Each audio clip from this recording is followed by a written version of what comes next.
நம்ம இத்தனை கிரகங்கள், இத்தனை நட்சத்திரங்கள், இத்தனை கட்டங்கள், ஜோதிடங்கள்னு பார்க்குறோம். இது எதுவுமே இல்லாத வெள்ளைக்காரன் வந்து நம்மளை 400 வருஷம் ஆண்டான். இல்லை, இன்னைக்கு கேட்குறாங்க, நீங்கள் இதெல்லாம் பேசுகிறீங்க, அவங்க வந்து எதுவுமே பார்க்கறதில்ல, ஆனால் உலகத்தையே ஆள்றாங்க அப்படின்னு கேட்குறாங்களே, அது எப்படியா?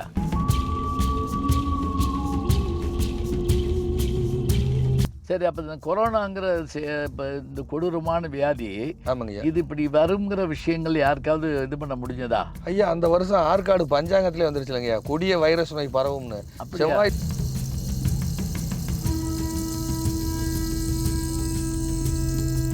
சரி, ஒரு கட்டத்தில் கஷ்டப்படும் பொழுது எனக்கு என எரியாமலே ஜாதகம் பார்க்கணும்னு சொல்லும் பொழுது உனக்கு தான் நம்பிக்கை இல்லையேங்கிறாரு. அதை நீங்கள் உங்கள் ஜாதகத்தை பார்க்கணும்னு நானே என்ன அறியாமல் சொல்கிறேன். இந்த போகிறார் ஜெயராம் ரெட்டியார் கூப்பிடுங்கிறாரு. சரி, அவர் சங்கரநாகனார் கும்புறக்கா போயிட்டு இருக்காரு, நான் போய் வழி மறிச்சு.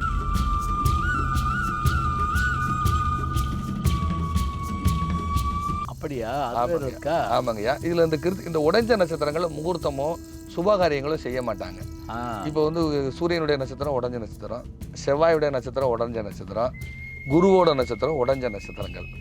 இந்த நட்சத்திரங்கள்ல சுபகாரியங்கள் செய்யக்கூடாது. இந்த 4 சரியா இருக்குது. அது எதுங்க? இதுல 4 கால்களும் இருக்கிறது வந்து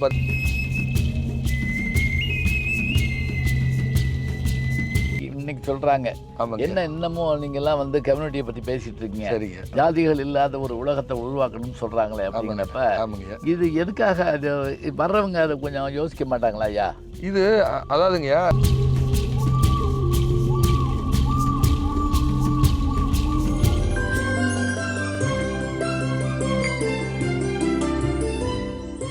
வணக்கம். நம்முடைய இஎல்டிவி ஜி ஞானசம்பந்தன் யூடியூப் சேனலில் பல்வேறு வகையான நிகழ்ச்சிகளை தொடர்ந்து பார்த்துக்கிட்டு வர்றோம். பேட்டிகள் பத்மஸ்ரீ கமலஹாசன் ஐயா உள்பட அவங்க இப்போ கூட சமீபத்தில் இயக்குனர், நடிகர், தயாரிப்பாளர் சசிகுமார் அவர்கள் நம்ம ஸ்டுடியோவுக்கு வந்து பேட்டி கொடுத்தாங்க. அதே போல் நம்ம தொடர்ந்து ஒரு பேட்டி எடுத்துகிட்டு இருந்தோம். அதாவது தூங்கா நகரத்து தூண்கள் அப்படின்னு சொல்லிட்டு மதுரையினுடைய பெருமைக்கு காரணமாக விளங்குகிற பெருமக்களை எல்லாம் நாம் வந்து பேட்டி எடுத்தோம். அது ரொம்ப நல்ல வரவேற்பு இருந்தது.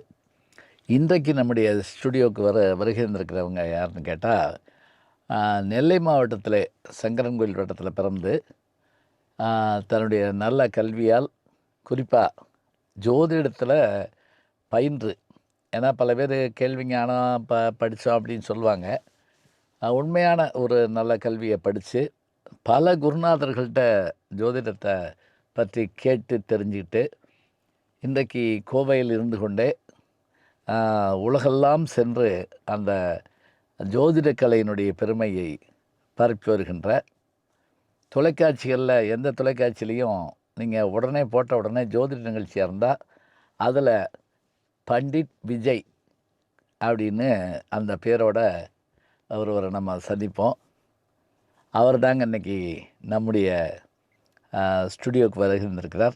அவரை நம்முடைய ஸ்டுடியோவின் சார்பாக, இஎல்டிவியின் சார்பாக வருக வருக என்று வரவேற்கிறோம். ஐயா வணக்கம். ஐயா வணக்கம். ஐயா வணக்கம். ஐயா வணக்கம். ரொம்ப மகிழ்ச்சியாக மதுரை மாநகரத்தை பொறுத்தளவில் இங்கே வந்து உங்களுக்கு தெரியும், ஒரு 3000-4000 ஆண்டுகளாக பெருமையுடைய நகரம், பாண்டியர்களுடைய தலைநகரம். ஆமாங்க. அதே போல் இன்றைக்கி இந்த கீழடி வந்த பிறகு அதில் ஒரு சிறப்பு என்ன அப்படின்னா, இன்னும் ஒரு 4 அடி தோன்றுனா முதல் தமிழன் நம்மால் தான் அப்படின்னு சொல்கிற அளவுக்கு, முதல் மனிதன், தமிழன் கூட இல்லை, முதல் மனிதன் தமிழன் தான் அப்படி நிறுவுற அளவுக்கு வரக்கூடிய வாய்ப்பு இருக்குது. இந்த பெருமை மிகுந்த நகரில் பாரம்பரியமான கலையை எப்போதும் நம்ம வந்து வரவேற்போம், பாராட்டுவோம். இந்த சூழலில் உங்களை பற்றி நீங்கள் நம்ம நேயர்களுக்கு ஒரு அறிமுகம் பண்ணுங்க.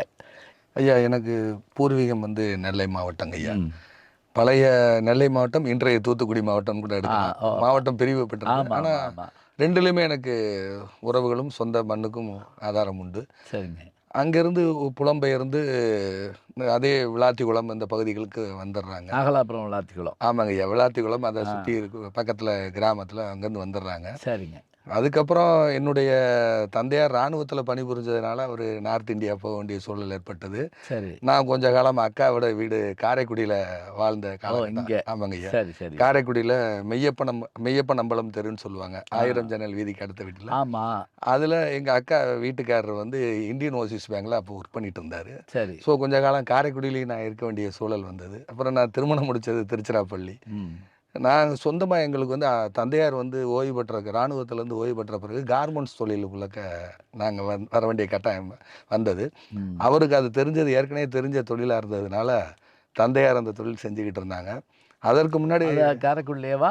இல்லைங்க, இங்கே நம்ம திருப்பூர் கோட்டையில? இங்கே நம்ம இதில் எங்கள் இப்போ நம்ம தூத்துக்குடியிலே எங்கே பண்ணிக்கிட்டு ஓ, இருந்தோம். இங்கே போயிட்டீங்க. ஆமாம், அங்கே பண்ணிக்கிட்டு இருந்தாங்க. அதுக்கு அங்கே தயார் பண்ணிக்கிட்டு இருந்தாங்க. அப்புறம் அதுக்கப்புறம் பார்த்தீங்கன்னாங்க ஐயா, அவர் ஏற்கனவே அப்பாவுக்கு வந்து தையல் ஆசிரியர் அவர். ஆ, அருப்புக்கோட்டை தேவாங்கர் ஹையர் செகண்டரி ஸ்கூலில் ஒரு 1 இயர் பணிபுரிஞ்சிருக்கிறாரு. அடையாப்பா நான் பலமுறை வந்து பேசியிருக்கேன்யா. எங்கள் விளாத்திக்குளத்துலேருந்து அங்கேருந்து மைக்ரேட் ஆகி சங்கரங்கோல் பகுதியிலேருந்து மைக்ரேட் ஆகி விளாத்திக்குளம் வந்து, ம். விளாத்திக்குளத்துலேருந்து எங்கள் தாத்தாவுடைய அப்பா காலத்தில் அருப்புக்கோட்டைக்கு வந்துடுறாங்க. ஆ, இப்போ சரி. அவர் தேவாங்கர் ஹையர் செகண்டரி ஸ்கூலில் அங்கே பணிபுரிகிறார். ஒரு 1 இயரோ 2 இயரோ பணிபுரிகிறாரு.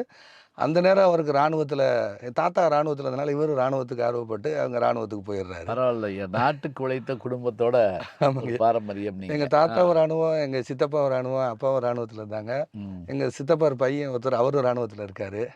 ஸோ என் குடும்பமே அந்த இராணுவம் அந்த மாதிரி பாதுகாப்பு துறையில் இருந்தாங்க. நான் அப்பாவுடைய தொழிலை பார்க்க போகும்பொழுது அது ரொம்ப லாஸ் ஆயிடுது. லாஸ் ஆகி நான் என்னுடைய துணைவியார் ஊருக்கு போயிடுறேன். நான் லாஸ் ஆகும் பொழுது எங்கள் ஊரில் ஜெயராம ரெட்டியார்னு ஒருத்தர் ஐயா இருந்தாங்க. ம். அவர்கிட்ட நான் என்னுடைய எங்க சொல்றீங்க? இங்கே நம்ம நெல்லை மாவட்டம், அருப்புக்கோட்டையா? நெல்லை மாவட்டத்தில். நெல்லை மாவட்டம். ஆமாம். ஆ, சரி அப்போ அவர் இருந்தார். அப்போ அவர்கிட்ட வந்து அங்கே ஷோரூம்லாம் வச்சுருந்தோம் நாங்கள். சரி அப்போ நான் லாஸ் ஆகிட்டு, எனக்கு அப்போ இறை நம்பிக்கை ஜோட நம்பிக்கையெல்லாம் கிடையாதுங்க ஐயா. சரி சரி. அந்த காலகட்டத்தில் எங்கள் அது திருமணத்துக்கு முந்தி இருந்தே அப்படியா? திருமணத்துக்கு முந்தி இருந்தேன். ஆ, அப்படி சரி, இருந்தது. அப்புறம் எங்களுடைய தந்தையாருக்கு வந்து ஜோட ஆர்வம் அதிகம். சரி. அவருக்கு வந்து முதல்ல இறை நம்பிக்கை இல்லாமல் இருந்து, ம். 2வது இறை நம்பிக்கைக்கு உட்பட்டு, முதல்ல திராவிட கொள்கையில் இருந்தவர் அவர். ம், ம். அதுக்கப்புறம் அவருக்கு இறை நம்பிக்கையும் வந்தது. இங்கே ராமச்சந்திரா மிஷன் ஒன்று இருந்தது. ஆ, அதுல எல்லாம் ஆமா. ராமச்சந்திரா மிஷன் சோழவந்தான்ல கூட இருக்கு. இருக்கு. இங்க அழகர் கோயில் போற வழியில ஒரு ஆசிரமம் இருக்கு. ஆமாங்க, ஆமாங்க. ஆ. அப்பியாசின்னு சொல்லுவாங்க அங்க இருக்கிறவங்கள. ஆமா. அதுல இருந்தார். அதுக்கப்புறம் நம்ம இந்த இது நெல்பேட்டையிலிருந்து நம்ம அந்த சர்ச்சை நோக்கி போற சாலை இல்லைங்கய்யா, கிழவாசல் நோக்கி போறதுல. போற வழியில பிரஜாபிதா பிரம்மகுமாரிகள் இயக்கம் ஆமா, இருந்தது. ஆமா, ஆமா. இங்க வந்து தந்தையார் பயிற்சி பண்றாரு. ஆ, அப்போ அந்த ஆன்மீகம் ஸ்பிரிச்சுவலுக்குள்ள அவர் போயிட்டு இருக்காரு. எனக்கு அதுல உடன்பாடு இல்லை, சின்ன வயசுல தெரியல. சரி. ஒரு கட்டத்துல கஷ்டப்படும் பொழுது எனக்கு என எரியாமலே ஜாதகம் பார்க்கணும்னு சொல்லும் பொழுது, உனக்கு தான் நம்பிக்கை இல்லையேங்கிறாரு. இதை நீங்க உங்க ஜாதகத்தை பார்க்கணும். பார்க்கணும்னு நானே என்ன அறியாம சொல்றேன். சரி, இந்த போறார் ஜெயராம ரெட்டியார் கூப்பிடுங்கிறாரு. சரி. அவரு சங்கரநாராயணர் கும்புறக்கா போயிட்டு இருக்காரு. நான் போய் வழி மறிச்சு இந்த மாதிரி அப்பா கூப்பிடுறாங்கன்னு. என்ன வயசு இருக்கும்? எனக்கு அப்போ ஒரு 23 வயசு 24 வயசுக்குள்ள இருக்கும், அவ்வளோதாங்க இருக்கும். சரி. அப்போ அவர் வர சொல்லி அப்புறம் பார்க்கும்போது அவர் சொல்றது எல்லாமே கரெக்டாக இருந்தது. ம். இந்த தொழில் அவருக்கு ஒத்து வராது, வாக்கு தொழில் செய்வான். சரி. என்ன ஜெயராமே அவனை போய் சொல்லிட்டு இருக்கீங்க, அவன் கடவுள் நம்பிக்கை இல்லாதவன் அப்படின்னு சொன்ன உடனே அவர், இல்லைண்ணே அவன் பெரிய ஆளாக வருவான் ம். அப்படின்னு சொல்றாரு. இதை விட எங்கள் தந்தையாருடைய நெருங்கிய நண்பர் ரமணன்னு பேர். ம். அவர் வந்து டிடிகே குரூப்பில் ஆடிட்டராக இருந்தவர் ரமணன். ம். அதாவது விருதுநகர் பகுதியில் கோன் ஃபேக்ட்ரின்னு ஒன்று இருந்தது. ஆ, டிடிகே குரூப் கோன் ஃபேக்ட்ரின்னு சொல்லிங்கய்யா. இப்போ கூட அது வந்து இருக்கான்னு தெரியல. அந்த ரயில்வே ஸ்டேஷன் ஒட்டியே இங்கே வரும், ரயில்வே சரி, குட்செட் சரி, ரோட்டில் அது வரும்னு நினைக்கிறேன். ம். அங்கே பணிபுரிஞ்சு ஆடிட்டராக இருந்தவர், எங்கள் ஊருக்காரரு. ம். அவங்க தந்தையார் ஒரு தந்தையார் மிகப்பெரிய ஒரு ஜோதிடர். ம். அவர்கிட்டையும் நான் இந்த மாதிரி இந்த பையன் படிக்க மாட்டேங்கிறான், எஸ்எஸ்எல்சி ஃபெயில் ஆகிட்டான் வச்சுட்டானோடனே அவர் ஆங்கிலத்திலே பேசுவார் ரொம்ப. மிஸ்டர் கணேசன், எங்கள் அப்பா பேர் கணேசன், இந்த மாதிரி இவன் பெரிய ஜோதிடர் வருவான் அப்படின்னா அப்போயும் அவரும் சொல்கிறார். இது எனக்கு இவர் அந்த சம்பவங்களெல்லாம் எனக்கு மனசுக்குள்ளே வருது. அப்புறம் இவர் ஜெயராமன் ஐயாட்ட பார்க்கும் பொழுது அவர் இந்த துறையை விட்டுட்டு ஜோடத்துறைக்கு போயிடுவேன்னு சொல்கிறாரு. எனக்கு சொல்லிக் கொடுங்கயாங்கும்போது அவர் எனக்கு பேசிக் கற்றுக் கொடுக்குறாரு. அந்த காலகட்டத்தில் லாஸ் ஆகி என்னுடைய மாமனார் ஊருக்கான திருச்சிக்கு போயிடுறேன். அந்த இது சம்பவம் நடந்து 24 வயசு இருக்குங்க ஐயா. ம். நான் கல்யாணம் பண்ணது அக்கா வீட்டுக்காரோட அண்ணன் பொண்ணு. சரி. எங்கள் மாமனார் பிஹெச்எல்ல இருந்தவர். ம். அக்கா திருச்சி. வீட்டுக்கு ஆமாம், அக்கா வீட்டுக்கார் தூத்துக்குடி ஈபியில் டிஇயா இருந்தவர் அவர். ம். அதில் எம்ஆர்டின்னு சொல்லுவாங்க, அதில் இருந்தவர் அவர். எம்ஆர்டி டிபார்ட் அந்த ஃபேக்ட்ரியில் இருக்கக்கூடிய மின்சாரத்தெல்லாம் செக் பண்ணுவாங்களே, மீட்டர் செக் ஆமா, பண்ணுவாங்க, ஆமா, அதில் இருந்தவர் அவர். ம். அப்போ அக்கா வீட்டுக்காரர் அக்காவுடைய அண்ணன் பொண்ணை மேரேஜ் பண்ணுறேன். நான் போய் திருச்சியில் போய் அங்கே இருக்கிறேன். சொல்ல மறந்த கதை படம் மாதிரி நிறைய அவமானப்பட்டு மாமனார் வீட்டில் இருந்து என்ன மரியாதை இருக்குங்க ஐயா. அப்போ அங்கேயும் நிறைய ஜோடர்களை சந்திக்கிறேன். பிறந்தாங்களாயா அப்ப? ஆமாம், ஒரு பொண்ணு திருச்சிக்கு போனதுக்கப்புறம் தான் என்னுடைய பையன் பிறக்கிறான். அங்கேயும் போய் நிறைய ஜோதிட அன்பர்களை தான் என்னுடைய நட்பு வட்டம் வந்தது. ம். அப்போ இந்த ப்ளம்பிங் ஒர்க்கு இந்த மாதிரிலாம் வேலை செஞ்சுக்கிட்டு இருந்தேன். அப்புறம் எனக்கு என்னுடைய நட்பு மூலமாக நான் கோவைக்கு வர்றேன். கோவைக்கு வந்து 2 வருடம் போராடி சாதாரண செக்யூரிட்டி கார்டாக வாழ்க்கையை துவங்கி ம். அங்கே கோட்டக் மகேந்திரா பேங்க்னு ஒரு பில்டிங் அவினாஷ் ரோட்டில் இருக்குது. ஆ அங்கே திரு ஜோசப் சுந்தர்ராஜுங்கிறவரை சந்திக்கிறேன். சரி அவர் வந்து பேங்க்கோட ஏடிஎம் செக்யூரிட்டி, நான் பில்டிங்கோட செக்யூரிட்டி கார்டு. சரி. என் ஒய்ஃப் ஆக்சுவலாக சிவில் இன்ஜினியர். அவங்க ம். அவங்க அவங்க சிவில் இன்ஜினியர் ஆமாம், அவங்க ஆரிஸில் பண்ணவங்க. அவங்க பொண்ணு கொடுத்தாங்க உங்களுக்கு? அவங்க என்னை விரும்பிட்டாங்க. அக்கா வீட்டுக்கார அண்ணன் பொண்ணுங்க அவங்க. பரவாயில்லையா? அப்போ நான் விரும்பி அப்புறம் அவங்க கல்யாணம் பண்ண வேண்டிய சூழ்நிலை வந்து அப்புறம் நான் அவங்க அந்த பில்டிங்கில் அங்கே நான் அவங்க வேலை பார்த்தாங்களா? அப்போ அவங்க ஒரு கன்ஸ்ட்ரக்ஷனில் ஒர்க் பண்ணிட்டு இருக்காங்க. ம். இரவு பணிக்கு நான் வந்துடுவேன், பகலில் அவங்க ஒர்க் பண்ணிட்டு வீட்டுக்கு வருவாங்க. நான் நைட்டு செக்யூரிட்டியாக வேலைக்கு போயிடுவேன். சரி. நாங்கள் வாரத்தில் ஒரு நாள் கூட எங்களுக்கு ரெஸ்ட் கிடையாது. ஆ ஆ. அப்போ அவர் திரு ஜோசப் சுந்தரராஜ் ஐயாவை சந்திக்கும் பொழுது அவருக்கு வாஸ்து பார்க்குறக்கா இரவில் ஒரு குரூப் வந்து பார்க்குறாங்க. உங்களுக்கு எப்படி வாஸ்து தெரியும்னு? இல்லைங்க சார், நான் வந்து எங்கள் தாத்தா வந்து பாலக்காட்டில் துணி கடை வச்சுருந்தாங்க. ம். நான் வளர்ந்தது எங்கள் தாத்தா பாட்டி வீட்டில். பக்கத்தில் ஒரு பணிக்கர் இருந்தார், ஜோதிடர். ம். அவர்கிட்ட நான் கற்றுக்கிட்டேன் அப்படிங்கிறாரு. நான் என்னுடைய ஜாதகத்தை நாளைக்கு கொண்டு வர்றேன், பார்க்க முடியுமான்னு. அதுக்கு முன்னாடி எங்களோட வீட்டை டிராயிங் நான் போட்டு தர்றேன், ஏதாவது பலன் சொல்லுங்கன்னு. வீட்டோட டிராயிங் பார்த்தோன்னே இந்த வீட்டில் அம்பானி குடி வந்து 6 மாதத்தில் காணாமல் போயிடுவா, எப்படி இருந்தீங்கிறாரு அவர். சொல்லி என்னோட வீட்டோட டிராயிங் பார்த்து சொல்கிறார், நாளைக்கு காலையில் உங்கள் ஜாதகம் கொண்டு வாங்கன்றாரு. நான் எங்கள் வீட்டோட ஜாதகங்கள்லாம் கொண்டு போகிறேன். இரவு பணியில் உட்காந்து பார்த்துட்டு நீங்கள் பெரிய ஜோசியராக போகிறீங்க. ம். இன்னைக்கு இருக்காருங்க ஐயா. முந்தானத்து கூட அவர்கிட்ட பேசிட்டு வந்தேன். யாரு அவரு? ஜோசப் ஐயா வீட்டுக்கு நான் போவேன், என் குருநாதரை பார்க்குறக்கா போவேன். ஏன்னா 2வது குருநாதர் தான். அதுக்கடையில் ஒரு 3-4 பேர் இருக்காங்க. எல்லாமே கொஞ்சம் கொஞ்சமாக இவர் தான் முழுமையாக எனக்கு விஷயத்தை கொடுக்குறாரு. அதுக்கப்புறம் அவர் ஜோடராக போகிறீங்கன்னு சொல்லி இரவு பணி தொடர்ந்து 3-4 வருடம் தொடர்ந்து எனக்கு இரவு பணி நைட்டில் சொல்லி கொடுப்பாரு. மறுநாள் காலையில் ஏதாவது ஒரு ஜாதகம் பார்க்கும்போது அதே பாயிண்ட் வரும். ஆ. அப்போ என்ன 2000 வச்சு சொல்லி கொடுப்பாரு? அவர் வந்து முதல்ல ஆரம்ப கால கல்வி படிச்சார் இல்லைங்களா, அதை வச்சு ஃபர்ஸ்ட் கட்டம் போடுங்கன்னுவாரு. ஆ. இது இந்த ராசி கட்டம்ங்கிறது என்னய்யா முதல்ல? ஏன்னா பல பேர் எது கேட்டாலும் அவன் கட்டம் சரியில்லையா அப்படின்றாங்கல்ல. சரிங்க. அது என்னது அது? அதாவது 12 ராசி மண்டலங்களை கட்டமாக பிரிச்சுக்கிறாங்க ஐயா. சரி. அதில் நெருப்பு தத்துவம் இருக்குது, நிலராசி இருக்குது, காற்று அதாவது ராசி எப்படி அந்த கட்டம் வந்து ஸ்கொயராக இருக்குங்க ஐயா. ஆ ஸ்கொயராக போட்டுக்கிறது. அதில் முதல் ராசி மேசம், ஆ அது நெருப்பு தத்துவம். சூரியனுடைய பயணம் மாதிரி அது. ஆமாங்க ஐயா. மாதம் தமிழ் மாதம் தான் ராசி மண்டலம். அப்படியா? ஆமா. அதான் 12ஆ? இப்ப சித்திரை இப்போ சித்திரை ராசிங்கிறது மேசம். மேசம். ஆமா, சூரியன் அங்கதானே வர்றாரு. அங்கே சஞ்சாரம் பண்ணும்போது மேசம். ம். வைகாசி மாதம் ரிஷப ராசியில் சஞ்சாரம் பண்ணுவார். ம். இப்போ கார்த்திகை மாதம் எங்கே இருக்காருன்னா உங்களுக்கு விருச்சிகத்தில் இருக்காரு. ஓ, இந்த மாதிரி. ஆமாம் ஆமாம். அப்போ இந்த 12 ராசிகள் 12 மாதங்களே ஆ அதை கால்குலேட் பண்ணி தான் நம்ம வச்சிருக்கிறாங்க ஐயா. அதை வச்சு போட்டுக்க. அதாவது கட்டம் போட்டுட்டு ஃபர்ஸ்ட் மேச ராசி எழுதிக்கங்க. ம். மேசத்துக்கு அதிபதி செவ்வாய். இது வந்து நெருப்பு தத்துவ ராசி. ம். மேச ராசியில் என்னென்ன நட்சத்திரங்கள் இருக்கும். ம். அதுக்கடுத்து ரிஷப ராசி, நிலராசி. அது ம். நிலராசியில் என்னென்ன நட்சத்திரம் வரும். அடுத்து மிதுன ராசிங்கிறது காற்று ராசி. ம். காற்று ராசியில் என்னென்ன நட்சத்திரம் வரும். அடுத்து கடக ராசி, நீர் ராசி. இது வந்து நதி ஆறுகளை சுட்டி காட்டக்கூடிய ராசி. ம். அப்படின்னு இந்த 4 ராசி. அப்போ முன்னாங்க 12 ராசிங்க ஐயா. ம். நெருப்பு ராசி, நிலராசி, காற்று ராசி, நீர் ராசி. இப்படி இந்த தத்துவத்தில் தான் இருக்கும். ம். இதில் நீரில் வந்து பார்த்தீங்கன்னா கடகம் நன்னீர், விருச்சிகம் கழிவுநீர், சாக்கடை, பூமிக்குள்ளே புதைஞ்சக்கூடிய எண்ணெய் வளம், ம். பூமிக்குள்ளே இருக்கக்கூடிய தங்கம், நிலக்கரி எல்லாமே விருச்சிகம் தாங்க ஐயா. ம். அதே மாதிரி மீனம் கடல் வீடுங்க ஐயா. ம். இந்த மீன ராசியை நான் பாண்டிய நாடுன்னு எடுக்கிறேன். ஏன்னா பாண்டிய நாட்டுடைய சிம்பல் என்னங்கய்யா, மீன்கொடி. ஆமா. அதனால மீன ராசியை முண்டைய அஸ்ட்ராலஜியில் மீன்கொடின்னு எடுக்கிறாங்க ஐயா. ஆ. ஸோ இப்படி அவர் சொல்லி கொடுத்து, அதுக்கப்புறம் நட்சத்திரங்களை கற்றுக் கொடுத்து, நட்சத்திரங்களுடைய வரலாறை சொல்லி, அதுக்கு பிறகு 12 ராசி 27 27 நட்சத்திரங்க ஐயா. நட்சத்திரங்கள். ஆமாம். ஒரு நட்சத்திரத்துக்கு 4 கால்கள், 4 பாதம். ஆ. இப்போ நட்சத்திரம் அஸ்வினிக்கு 4 பாதம். ம். அதுக்கப்புறம் பார்த்தீங்கன்னா பரணிக்கு 4 பாதம். ம். கிருத்திகை 1ஆம் பாதம் மட்டும் மேசத்தில் வரும். மிச்சம் 3 பாதம் ரிஷபத்துக்கு போயிடும். ஓ, இதெல்லாம் உடைந்த நட்சத்திரங்கள் எடுப்போம். அப்படியா? அது வேற ஆமாங்க. இருக்கா? ஆமாங்கய்யா. இதில் இந்த உடைஞ்ச நட்சத்திரங்கள் முகூர்த்தமோ சுபகாரியங்களோ செய்ய மாட்டாங்க. ஆ. இப்போ வந்து சூரியனுடைய நட்சத்திரம் உடைஞ்ச நட்சத்திரம், செவ்வாயுடைய நட்சத்திரம் உடைஞ்ச நட்சத்திரம், குருவோட நட்சத்திரம் உடைஞ்ச நட்சத்திரங்கள். ம். இந்த நட்சத்திரங்களில் சுபகாரியங்கள் செய்யக்கூடாது. இப்ப இந்த 4 சரியா இருக்குது எது? எதுங்க? இந்த இதில் 4 கால்களும் இருக்கிறது வந்து பார்த்தீங்கன்னா கேதுவோட நட்சத்திரம், சுக்கிரனுடைய நட்சத்திரம். ம். இதெல்லாம் உங்களுக்கு வந்து ரோகிணி சந்திரனுடைய நட்சத்திரம். ம். அதுக்கப்புறம் ராகுவோடைய நட்சத்திரம். இதெல்லாம் உடையாத நட்சத்திரங்கள். ஓஹோ. இதெல்லாம் உடையாத நட்சத்திரம். அதனால திருவாதிரையில் செய்வாங்க, ம். சுவாதியில் செய்வாங்க. அதுக்கப்புறம் பார்த்தீங்கன்னா சதய நட்சத்திரத்தில் நல்ல நட்சத்திரங்கள் எடுப்பாங்க. சரி. இல்லை சனியோட இப்ப இவரு நட்சத்திரம்லாம் உடையாது. உங்களுக்கு அதை சொல்லி கொடுத்தாரு, கேட்டுக்கிட்டீங்க. கேட்டுட்டேங்க ஐயா. ஆ, கேட்டுட்டு அதுக்கப்புறம் வேலையை விட்டீங்களா? வேலையை விடலைங்க. 4 வருஷம் அவருடைய பயிற்சி அவருடைய இருக்கேன். ஓ, நீங்க படிக்கிறீங்க. அவர்கிட்ட இப்ப படிக்கிறேன். வேலை பார்த்தேங்கிற காட்டில் அவர்கிட்ட படிக்கிறீங்க. படிக்கிறேன். ஆ, இரவு பணி சும்மா தானே இருக்கிறோம். விடிய சரி விடிய சரி உட்காந்து ஜோட எழுதுறது தான். சரி அதுக்கப்புறம் கிரகங்களை பத்தி சொல்லிக் கொடுப்பாரு. சரி. சூரியன்னா என்ன? ம் சூரியன்னா தந்தை, சூரியன்னா ம் அக்னி தத்துவம், ம் சூரியன் தான் வளர்ச்சி, ம் சூரியன் இல்லாமல் எதுவும் வளராது, ம் சூரியன் தான் கண்ணு, ம் அப்படி சூரியன் தான் இருதயம், இப்படின்னு அந்த அந்த பிளானட்டை பற்றி சொல்லிக் கொடுப்பாரு. சூரியன் தான் அப்பாவுக்கான கிரகம், ம் அப்பாவுக்கு பிறகு மாமனாருக்கான கிரகம் சூரியன், ம் சந்திரன் தான் அம்மா, சந்திரன் தான் தண்ணி, சந்திரன் தான் அன்பு, சந்திரன் தான் கருணை, இப்படி அம்மாக்கிட்ட தானே அன்பு இருக்கும், ம். சந்திரன் தான் தாய்மொழி, இப்படி அவர் சொல்லி கொடுத்து அதை எப்படி அப்ளை பண்ணுறது. அவர் எங்க படிச்சாரியா? அதை ஒரு கேரளாவில் பணிக்கர்கிட்ட ஆமா, படிச்சிருக்காரு. சொன்னீங்கல்ல, ஆமாங்க, பணிக்கர்கிட்ட பணிக்கர்ட்ட. ஆ, படிச்சிருக்காரு. அதுக்கப்புறம் அவர்கிட்ட படிக்கும்போது எழுதின நோட்ஸை ஃபுல்லாக என் கையில் கொடுத்துட்றாரு. சரி. இதை வச்சு நீங்கள் பயிற்சி பண்ணுங்கங்கிறாரு. நான் ஒரு 5-6 மாதத்துலேயே விசிட்டிங் கார்டே அடிச்சிட்டேங்கய்யா. படி. அவர்கிட்ட சொல்லி கொடுக்கும்போது அப்புறம் நிறைய புக்குகள் வருங்கய்யா, மேகசின் வரும், வார பத்திரிக்கை, ஜோதிட அரசு, இந்த மாதிரி பார்த்து திருவருள் ஜோதிடம், குருவருள் ஜோதிடம் மேகசின் வரும். அதை எடுத்து எடுத்து வேறு டைமென்ஷன் கொஞ்சம் கொஞ்சமாக அதை மாற்றுறேன்.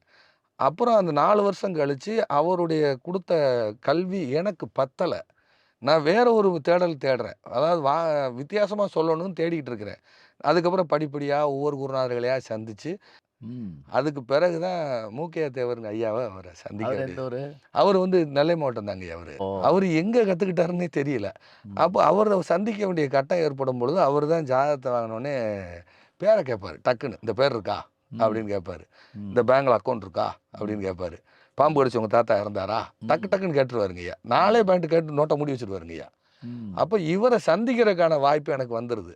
ஒரு இடத்துல போய் ஜாதகம் பார்த்து அவமானப்பட்டுட்டேன். என்ன அப்படி சொல்ற? இது பேர் ஜோசியமே கிடையாது ம் அப்படின்னு சொல்லி, அதுக்கப்புறம் சொன்னா அவரை மாதிரி சொல்லணும் ம் அப்படின்னு சொல்லி, அதுக்கப்புறம் அவரை போய் யாருங்க அவரு எனக்கு சொல்லுங்க நான் பார்க்குறேன்னு ஒரு 12 வருஷம் ஆச்சு அவரை சந்திச்சு.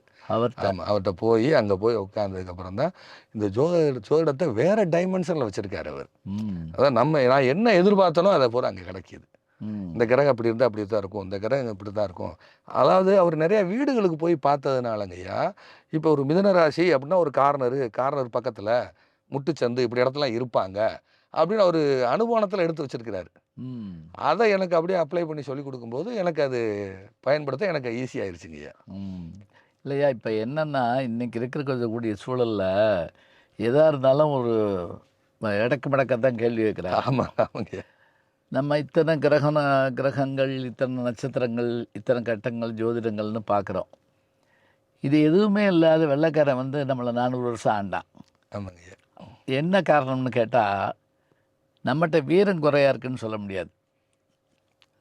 2000 வருஷத்துக்கு முதல்ல வெள்ளைக்காரன் இல்லை, அலெக்சாண்டர் வர்றப்ப, 2000 வருஷத்துக்கு முதல்ல அலெக்சாண்டர் வர்றப்ப அவன்கிட்ட கத்தி இருந்துச்சு, நம்மகிட்ட கத்தி இருந்துச்சு, சண்டை போட்டோம். சண்டை போடுங்கய்யா. 1500 வருஷம் கழித்து வெள்ளைக்காரன் வர்றான், அவன்கிட்ட துப்பாக்கி இருக்குது, நம்மகிட்ட நம்ம அப்பையும் கத்தி தான் வச்சுருக்கோம். கத்தி வச்சிருக்கோம். அப்போ நம்ம வெற்றிவேல் வீரவேல்னு புரட்டு முடிச்சு விட்றாங்க. நல்லா சொன்னால் அவன் ஆயுதத்தால் தான் அந்த சின்ன நாடு உலகத்தையே ஆண்டாங்க. ஆமாங்கய்யா. அது இல்லை.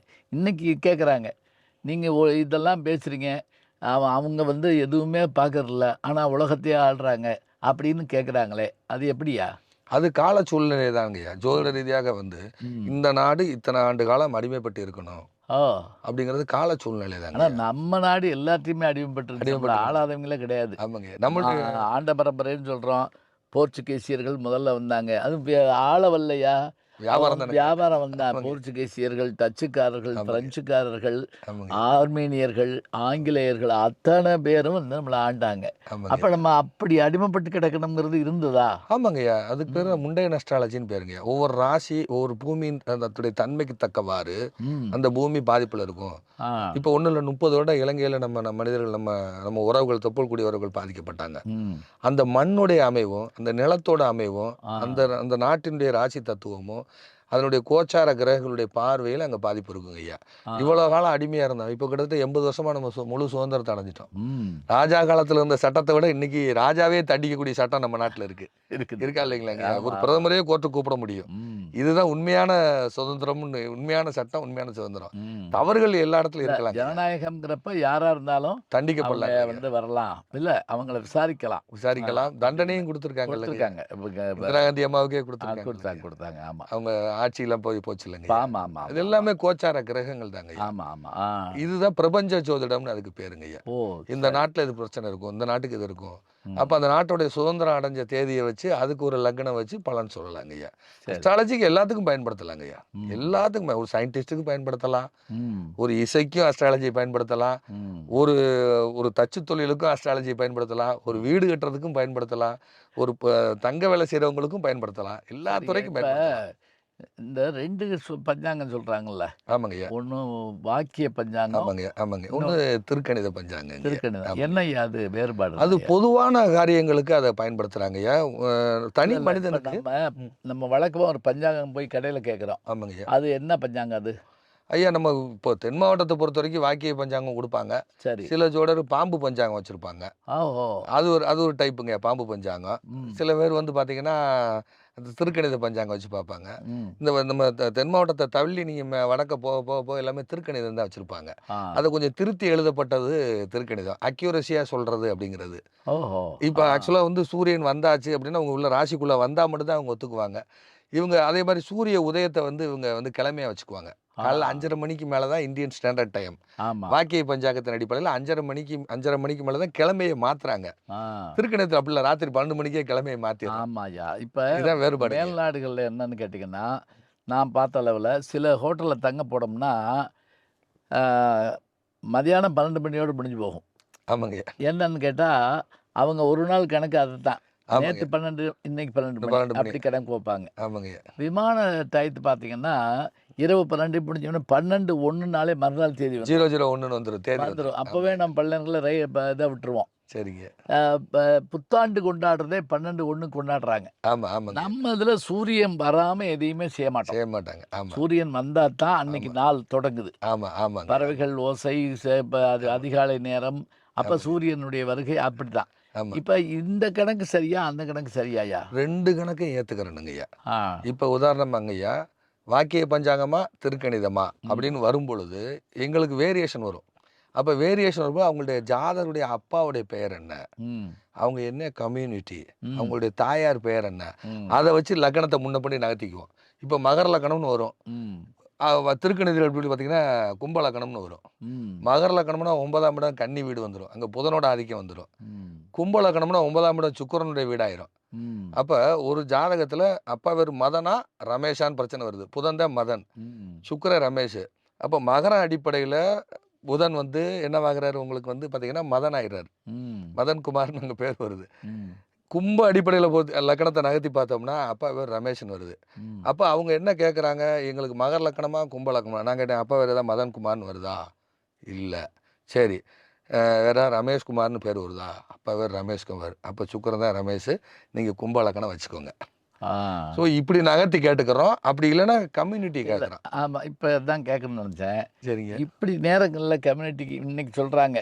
ஆமாங்க. என்ன இன்னமும் நீங்கெல்லாம் வந்து கம்யூனிட்டியை பத்தி பேசிட்டு இருக்கீங்க. சரிங்க. ஜாதிகள் இல்லாத ஒரு உலகத்தை உருவாக்கணும்னு சொல்றாங்களே ஆமாங்க அப்படிங்கிறப்ப, ஆமாங்க. இது எதுக்காக? அது வர்றவங்க அதை கொஞ்சம் யோசிக்க மாட்டாங்களா ஐயா?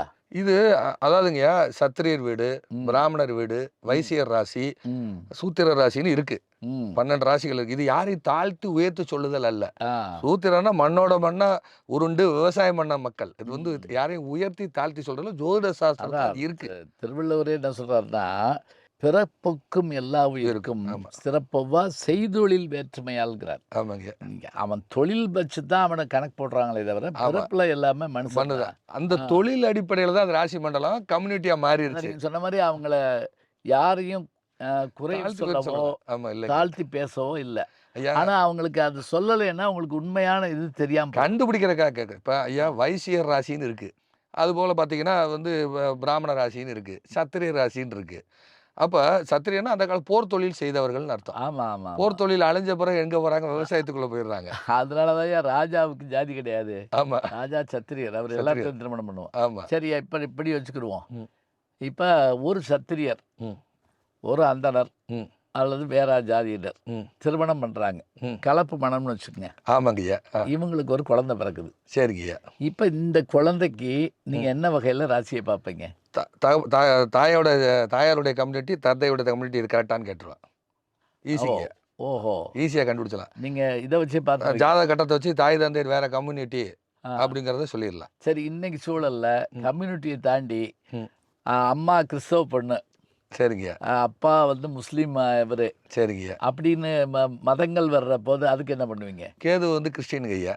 ஓ கேது சாதுக்கான கிரகம் கேதுங்க ஐயா. சரி யோகிக்கான கிரகம் கேதுங்க ஐயா. சரி. கேது ஞானகாரகன்னு பேருங்க ஐயா. ம் அப்போ ஜீசஸ் வந்து ஒரு சாதுவான ஒரு கண்ணத்தை காட்டுனா ஒரு கண்ணத்தை காட்டுன்னு சொன்னவர். சரி. அதனால கேதுவை கிறிஸ்தவர்னு எடுக்கிறாங்க ஐயா. ம் ராகு வந்து இஸ்லாமியர்னு எடுக்கிறாங்க ஐயா. சரி ஸோ சரி. இதை வச்சு அதாவதுங்க ஒரு ஜாதக கட்டத்தில் பாதகாதிபதினு ஒன்று இருக்குங்க ஐயா. ம் இந்த பாதகாதிபதி 5-9 கெட்டவங்களுடன் தொடர்பு கொண்டா அவங்க சமுதாயம் மாதிரி திருமணம் முடிப்பாங்க. அவ்வளோதாங்க ஐயா. ஆஹா. கலாச்சாரம் மாதிரி வேறு கலாச்சாரம், வேறு மொழி, வேறு இனம். ஐயா ஒன்றும் இல்லை, நம்ம தமிழர் பிலிப்பைன்ஸ் பொண்ணை கல்யாணம் பண்ணியிருக்காரு. ஆமா தெரியும். சிங்கப்பூர்ல இருக்காரு. மதுரைக்காரர் ஒருத்தர் இங்கே ஜப்பான் பொண்ணை கல்யாணம் பண்ணார், புதூர்ல நடந்துச்சு. சரிங்க. ஒரு ஒரு இப்போ சமீபத்தில் ஒரு 5-6 மாதத்துக்கு முன்னாடி ஒரு ஜாதகம் பார்க்குறேங்க ஐயா. ம் நீங்கள் வந்து வேறு கலாச்சாரம் வேறு மொழியை கல்யாணம் பண்ணியிருக்கீங்க ஆ அப்படின்னு சொல்லிட்டு நான் என்ன அறியாமலே டக்குன்னு சனி செவ்வா அங்கே சம்மந்தப்பட்டாலும் பிலிப்பைன்ஸில் கல்யாணம் பண்ணிக்கலான்னு. பாரு, சார் பிலிப்பைன்ஸ் எல்லாம் கல்யாணம் பண்ணல சார், சனி செவ்வா வந்து எது பிலிப்ஸ் இருக்கு? எடுக்கிறேங்க ஐயா. ஏப்ப பார்த்து சொல்ற மாதிரி அது சொல்றீங்க. கிரகத்துக்கு பேர் இருக்குல்லங்க ஐயா. ஆஹா. கிரகத்துக்கு பேர் இருக்குங்க ஐயா. அதை வச்சு நான் இந்த பேர் வருதான்னு சார் பிலிப்பைன்ஸ் பொண்ணு தான் சார் கல்யாணம் பண்ணேங்கிறாரு. ஆ. இது அனுபவத்தில் வந்ததுதாங்க ஐயா. ஆஹா. இல்லையா, ஏன்னா இப்போ சில இதுகளில் என்னன்னாயா அவங்க ட்ரைபல்ஸ் மாதிரி இருப்பாங்க, அந்த ஆமாங்க. அந்த நாட்டினுடைய ஆமா. பழைய தொல்குடியாக கூட இருப்பாங்க. ஆமாங்க ஐயா. ஆமாங்க. அவங்களும் திருமணம் பண்ணுறாங்க. அது ஆமாங்க. நிறையா இப்போ ஆப்பிரிக்க பெண்கள் திருமணம் பண்றாங்க. திருமணம் வர்றாங்க. அவங்களுடைய இதுகளையும் பார்த்து சொல்லிடுங்க. பார்த்துருக்கீங்கய்யா. ஒரு நம்ம தஞ்சாவூரை சேர்ந்த ஒரு பிராமின் பொண்ணு ம் ஆப்பிரிக்கனுடைய நைஜீரியனுடைய பையனை கல்யாணம் பண்ணியிருக்காங்க. ஓ அவங்க சரி. இருக்கிறது யூஎஸ்ல இருக்காங்க. ஆ நான் வேறு கலாச்சாரம் காட்டுது தாயி, இது ஏதாவது ஆப்பிரிக்கன் மாதிரி தெரியிருக்கானே. ஆமாம் ஆப்பிரிக்கன் அவங்க. ம் அவங்க வந்து ஆப்பிரிக்கன் தான் அவங்க. என்ன நைஜீரியா மர்ம கதை மாதிரி இருக்கு பார்க்கறதுக்கு. ஆமாங்கய்யா. இது சொல்லலாங்க, இது ஒரு பெரிய அதிசயமே இல்லைங்க. பயிற்சி பண்ணால் ஈஸியாக சொல்லலாங்க ஐயா. ஆஹா. ஒரு 2 வருடம் தொடர்ந்து 3 வருடம் இதிலே இருந்தவனா வந்துருங்க ஐயா. ஆ இந்த பாதகாதிபதி தான் அதை எங்களை காட்டி கொடுக்குறதுங்க ஐயா. ஆ பாதகாதிபதி ஒரு ஜாதத்தில் 7ஆம் இடத்துக்கு ஐயா 7ங்கிற கல்யாணங்க ஐயா. ஆ இப்போ உதாரணமாக மேச லக்கணம்னா 7ஆம் இடம் திருமணம், 11ஆம் இடம் பாதகம். இது 2 காம்பினேஷன் இருந்தால் வேறு கலாச்சார பெண்ணை தான் கல்யாணம் பண்ணுவாங்க. ஆ வேறு இனப்பெண்ணு வேறு கலாச்சார பெண்ணை கல்யாணம் பண்ணுவாங்க. ஒரு ஜாதகம் கோயம்புத்தூரில் ஒரு ஜாதகம், அவங்க நாயுடு, ஆனால் அதுலேயே வேறு பொண்ணை கல்யாணம் பண்ணியிருக்காங்க. ம் நாயுடுலேயே வேறு பொண்ணை கல்யாணம் பண்ணியிருக்காங்க. நான் கேட்குறேன், இந்த மாதிரி நீங்கள் வந்து கௌரவ நாயுடுவானே? ஆமாங்க. சார் கம்மாவர் நாயுடுவானே? ஆமாம் கம்மாவர் நாயுடு. கல்யாணம் பண்ண பலிஜா நாயுடுவா? ஆமாங்கிறாரு. ம் இது எப்படி கண்டுபிடிக்கணும்? சூரியராகு தான் நாயுடுங்க ஐயா. ஓஹோ. ஏமி சூசண்டான்னு வர்றது பூரா சூரியராகுங்க ஐயா. ஆ சூரியன் தான் தெலுங்குக்கான கிரகங்க ஐயா. ராகு சம்மந்தப்படும் பொழுது அங்கே கம்மாவர் நாயுடுன்னு அதை இது வந்து பயிற்சி பண்ணி அனுபவத்தில் எடுத்தது. இப்போ எங்கள் குருநார் மூக்கேத்தவர் ஜாதகம் வாங்கினா இது இந்த கம்யூனிட்டின்றவார். ஆ இது மறவர் கம்யூனிட்டி, ம் இது அகமுடையர், ம் இது இந்த கம்யூனிட்டின்னு சொல்லிடுவார். டக்குன்னு சொல்லுவார். ம் இவங்க வந்து வியாபாரம் பண்ணக்கூடிய நாடார் சமுதாயம் டக்குன்னு சொல்லிடுவார் அவர். ஆ அந்த கிரகத்தை வச்சு அவர் சொல்லுவார். அவர் அனுபவத்தில் கொடுத்ததை அவர் எனக்கு பயிற்சி பண்ணதுனால நான் அதை பார்த்து பயிற்சி பண்ணி இதை கேட்குறேன். இது வந்து அவங்கள உயர்த்தியும் தாழ்த்தியும் சொல்வதற்காக அல்ல. அல்ல. நம்ம ஜாதகம் சரியா ஆ அதை செக் பண்ணுறதுக்கு தாங்கய்யா. ம் சரி இப்படி தானே பண்ணுறோம், கண்டுபிடிக்கிறாங்க ஐயா. சரியா. இப்போ சில சமயத்துலயா பரம்பரை வியாதிங்கிற விஷயத்த ஆமாங்க மருத்துவம் கண்டுபிடிக்கும், ஆமாங்க. ஜோதிடம் கண்டுபிடிக்குமா? மருத்துவ ஜோடம்னு எங்களுக்கு இருக்குல்லங்க ஐயா. அது உண்டா? ஐயா ஒரு டாக்டர் என்ன படிக்கிறாங்களோ அதே தேரி எங்களுக்கு உண்டு. ஓ எந்த நட்சத்திரம் எந்த நோயை சொல்லும். ம் இப்போ பூச நட்சத்திரம் நுரையீரல் பாதிப்பு சொல்லும். ஓஹோ பூச நட்சத்திரம் தான் நுரையீரல் பாதிப்புக்கான நட்சத்திரம். சரி. லிவருக்கான கிரகம்னா குருசூரியன் தான் லிவர். ஆ. குருங்கிற லிவருங்கய்யா. சூரியன் வந்து அதீத வெப்பங்கய்யா. ம் இது 2 சேர்ந்துச்சுன்னா ஜாண்டிஸுங்கய்யா. ஓ இது 2 சேர்ந்துச்சுன்னா ஜாண்டிஸுங்கய்யா. ம் சனி குரு சம்மந்தப்பட்டுச்சுன்னா என்ன ஆகுன்னா மண்ணீரல் ஆகுங்கய்யா. ம் புதன் தான் பித்தப்பைங்கய்யா. ஆ சூரியன் வந்து தலைங்கய்யா. தலைக்கான கிரகம் சூரியன். மூளைக்கான கிரகம் சூரியங்கய்யா. அதில் உதிக்கின்ற சிந்தனை சந்திரங்கய்யா. ம் அதில் உதிக்கின்ற சிந்தனை சந்திரன். இப்போ சந்திரனும் புதனும் பாதிக்கப்பட்டால் மனநோயாளிங்கய்யா. ஓ செவ்வாய் சனி காம்பினேஷன் வந்துச்சு, சூரியன் தொடர்பு வந்துச்சுன்னா பிளட் கேன்சருங்கய்யா. சரி. அப்போ இந்த கொரோனாங்கிற இப்போ இந்த கொடூரமான வியாதி ஆமாங்கய்யா. இது இப்படி வருங்கிற விஷயங்கள் யாருக்காவது இது பண்ண முடிஞ்சதா? ஐயா அந்த வருஷம் ஆற்காடு பஞ்சாங்கத்திலே வந்துருச்சுலங்கய்யா, கொடிய வைரஸ் நோய் பரவும்னு. அப்படியா? செவ்வாய் சூரியன் சனி காம்பினேஷன் தான் கொரோனா வைரஸுங்கய்யா. ஆ ஆற்காடு பஞ்சாங்கத்திலே போட்டாங்கல்லங்கய்யா. ஆ இந்த வருடம் உணவகத்தில் அருகருகே அமர்ந்து சாப்பிடக்கூட தடை ஏற்படும், ஆ உலகம் முழுக்க அந்த வைரஸ் நோய் பாதிக்கப்படும்னு ஆற்காடு பஞ்சாங்கத்தில் வந்துருச்சுங்கய்யா. இப்போ நீங்கள் வச்சுக்கங்க, ம். இதை நம்ம கொரோனா வந்த பிறகு தான் இப்போ நம்ம பேசுகிறோம். ஆமாங்கய்யா. இந்த கொரோனா வர்றதுக்கு வந்து இப்போ 2018லயே ம், ம். இதை நம்ம ஏன் வந்து இப்போ சொல்லியிருக்கக்கூடாது, இப்படி ஒரு பெரிய இது வரப்போகுது? அந்த வருடம் பஞ்சாங்கம் வரும்பொழுது, அந்த வருடத்துக்கான கிரக சேர்க்கைகள் வரும்போது தானங்க அது சொல்ல முடியும். இந்த ஓஹோ! வருஷம் பஞ்சாங்கம் வந்த உடனே தான் நாங்க அத பார்ப்பாங்க. ஆ இது பேர் தினசுத்தின்னு பேரு. இன்னைக்கு பஞ்சாங்கத்துல எந்தெந்த கிரகம் எங்கெங்க நிக்குது, என்னென்ன இருக்கு. அந்த பஞ்சாங்கத்த பார்த்து தான் அவங்க முடிவு பண்ண முடியும். ஆக்சுவலா வந்து இந்த 7 கிரகம் வந்து தனுசு ராசியில சஞ்சாரிக்க போகுது. தனுசு ராசியில சஞ்சாரிக்கும்போது இந்த பிரச்சனைகள் வரும்னு சொல்லி தான் சென்னையில வந்து மாதவ பெருமாள் கோயில்ல டாக்டர் நெல்லை வசந்தன் ஐயா வந்து யாகமே நடத்தினாருங்க. அந்த யாகத்துக்கு நான் போயிட்டு வந்தேங்கய்யா. ஆ என்னைய கூப்பிட்டாரு, "விஜய் வாங்க" அப்படின்னாரு. போயிட்டு வந்தேன். எஸ்.வி. சேகர் ஐயாலாம் வந்தாருங்க. ஆ அந்த யாகத்துக்கு வந்தாரு. இந்த உலகம் அழிஞ்சிடக்கூடாது, ம் நம்ம தமிழ்நாடு பாதிக்கப்படக்கூடாதுங்கிறக்காக அவரு ஓன் செலவுல யாகம் பண்ணாருங்கய்யா. ஆ அந்த யாகம் பண்ணி முடிச்சு கரெக்டா பாருங்கய்யா, ஒரே மறு மாசம் ஊகான்ல லைப்ரரியில அந்த கோவிட் வைரஸ் வெடிக்குது. ஆ அதனால தான் பெரிய பாதிப்புலேருந்து நம்ம தப்பிச்சோங்கய்யா. ஒரு 2 நாளைக்கு முதல்ல ஒரு இதில் பார்க்குறேங்க, ஒரு ஒரு வாட்ஸ்அப்பில் பார்க்குறேன். ஒருத்தர் வந்து எல்லாத்தையும் பொய்யுங்கிறார். பொய்ங்கிறதோடு மட்டும் இல்லை, அவர் சொன்ன ஒரு விஷயம் என்ன அப்படின்னா, நான் என்ன சொல்கிறேன்னா, எந்த மாறுபட்ட கருத்துக்கும் நம்ம வந்து இது சொல்லக்கூடாது. அது அவங்க கருத்து. ஆமாங்கய்யா. நாங்கள் போய் ஒரு ஜாதகத்தை ஒருத்தர்கிட்ட கொடுத்தோம். அவர் உடனே அந்த ஜாதகத்தை பார்த்துட்டு, 25 வயசில் இந்த பையனுக்கு கல்யாணம் ஆகும், இவன் உலக புகழ் வருவான், அப்படி இப்படின்னு அவர் சொன்னார். சொன்ன உடனே நான் உடனே எந்திரிச்சு, ஏன்டா அப்படிலாம் பொய் சொல்கிறீங்க, இப்போ நான் கொண்டு வந்ததே இறந்து போனவனுடைய ஜாதகம், இந்த பையன் எத்தனை வயசில் இறந்து போயிட்டான், அவன் ஜாதகத்தை கொடுக்குறேன், நீ வந்து அப்படி வருவான் இப்படி வருவான்னு சொல்கிறியே, அதனால் எல்லாமே பொய், இந்த ஜாதகன் உயிரோடு இருக்கான், இல்லை இவனுக்கான இது இருக்குது அப்படிங்கிறது சொல்லிட முடியுமா? ஈஸியாக சொல்லிடலாங்கய்யா. ஆ அதாவதுங்க, இப்போ உதாரணமாக இப்போ ஓடுறது வந்து இப்போ கார்த்திகை மாதங்கய்யா. இப்போ நேரம் மணி இப்போ உங்களுக்கு மகர லக்கணம் இப்போ ஓடிட்டுருக்குங்கய்யா. சரி. இப்போ ஓடுறது மகர லக்கணமாக இருக்கும். அந்த ஜாதகர் வந்து மிதுன லக்கணமாக இருக்காருன்னு வச்சுக்கோங்கய்யா. ம் மிதுன லக்கணத்துக்கு மிதுனம் 1, கடகம் 2, சிம்மம் 3, கன்னி 4, துலாம் 5, விருச்சிகம் 6, தனுசு 7, மகரம் 8ங்கய்யா. அவருடைய லக்கணம் அவருடைய லக்கணம் மிதுன லக்கணம். இப்போ ஓடிட்டு இருக்கிற லக்கணம் மகர லக்கணம். லக்கணங்கிறது உயிர் ஆன்மாங்கய்யா. ம் இதனுடன் மாந்தி தொடர்பு இருக்குங்கய்யா. ம் அப்போ அதை போல ஒரு ஆள் இல்லாமல் ஒரு ஜாதகம் கொடுக்குறாங்கன்னா அவன் உஷாராயிரணும். ஆ உஷாராயிரணும். முக்கியம். அப்போ அந்த ஜாதகத்தை கொடுக்குறாங்க, ஆள் இல்லைன்னு வாங்கினோடனே பார்த்துட்டு ஆள் உயிரோட இல்லை, என்ன விஷயம்னு சொல்லிடலாங்கய்யா. ஆ அதுவும் இல்லாமல் அந்த தெசாபுத்தியை போட்டு பார்த்தா ஆள் இருக்காது இல்லைங்கிறத சொல்லிடலாங்கய்யா. அப்புறம் எப்படி அவர் விட்டார்? அது கவனிக்க தவறி இருப்பாங்கய்யா. எனக்கே ஒரு முறை அது மாதிரி நடந்திருக்குங்கய்யா. ஆ நான் சொல்கிறது இப்போ இல்லைங்க, ஒரு 10 வருஷத்துக்கு முன்னாடி, சரி. 10, 12 வருஷம் இருக்கும். மூக்கியா தேவர் ஐயாவை சந்திக்கிறதுக்கு முன்னாடி எனக்கு அன்றைக்கி அது கண்டுபிடிக்க தெரியாது. ஆ கொடுத்த உடனே ஆள் இறந்துட்டாருங்க, இறந்து 2 மாதம் ஆச்சுங்க, மரணத்தில் சந்தேகம், அதனால் பார்க்க வந்தோம் அப்படின்னாங்க. பார்த்தீங்களா? உடனே ஆனால் நான் வாங்கிட்டு நான் யோசிச்சுக்கிட்டு இருக்கேன், யோசிச்சுக்கிட்டு இருக்கேன், பலன் சொல்லலை. சார் கொஞ்சம் கவனமாக பாருங்கங்கிறாங்க. பார்க்கும்போது என்னங்க விஷயம் சொல்லுங்கள் அப்படின்னேன். இந்த மாதிரி ஒரு ஆள் இறந்துட்டார், எப்படி இறந்தாரு சொல்லுங்கன்னு. அதிலிருந்து இதுக்கான விடை எங்கே இருக்குன்னு தேடன்னு தெரியாமல் அலைஞ்சிட்டு இருக்கும்போது தான் குருநாதர் மூக்கையா தவிர அதான், இல்லை இங்கே வாழே, இல்லை அப்படி பார்க்கக்கூடாது, ஒரு ஆள் இல்லாமல் ஜாதகம் கொடுத்தா யோசிக்கணும்ல, ஆள் இல்லைங்கான், அப்போ நீ யோசிக்கணும்ல, வாங்கி பார்த்து இப்போ என்ன லக்கணம் ஓடுது, அவனுடைய பிறப்பு லக்கணம் என்ன, இப்போ லக்கணம் என்ன, லக்கணங்கிறது உயிர் 2 சஷ்டாம்சமாக இருக்குது, 6, 8, 12 தொடர்பில் இருக்குது, ஆள் மாந்தி எங்கே இருக்குன்னு பாரு, இன்னைக்கு கிளம்புனாதானே போட்டு அவன் லக்கணம் எங்கே போகுது அதையும் பாரு, ம் பார்த்து சொல்லலாமையா அப்படின்னா அதுக்கப்புறம் தான் எனக்கு இது தெரியும். ஓ நிறைய பேருக்கு இந்த விஷயம் தெரியாதுங்கய்யா. அதான் இப்போ நீங்கள் இந்த ஐயா தொலைக்காட்சி தொடர்களில் ஆமாங்கய்யா, சொல்லுங்கய்யா. ஜோதிடர்களும் ஜோதிடத்தை கேலி பண்ணுறவங்களுமா உட்காந்துக்கிறாங்க. சரிங்க. நம்பாதவங்க கூட வச்சுக்கோங்களேன். ஆமாங்கய்யா.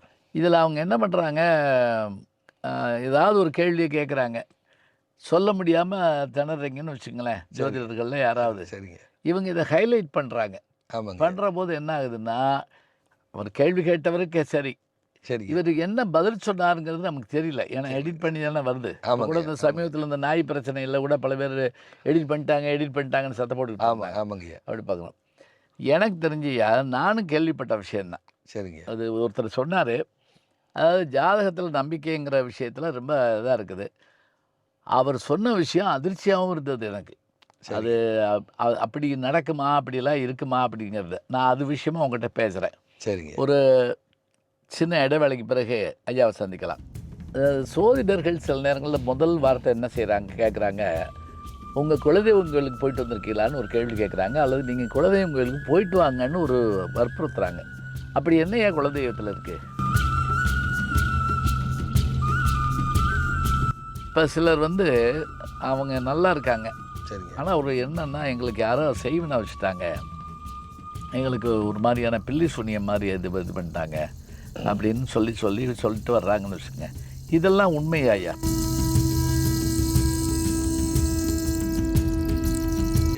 கோயிலில் இருக்கக்கூடிய பூதகணங்கள் இருக்கு இல்லைங்க கோபுரத்தில், அது எல்லாமே வந்து சிவனுடைய பூதகணங்கள் தான். ஆமாம் ஆமாம், சிவகணங்கள். ஆமாம், அது சிவகணங்கள். அந்த பூதகணங்களை தான் பயன்படுது. அதுதான் நமக்கு வந்து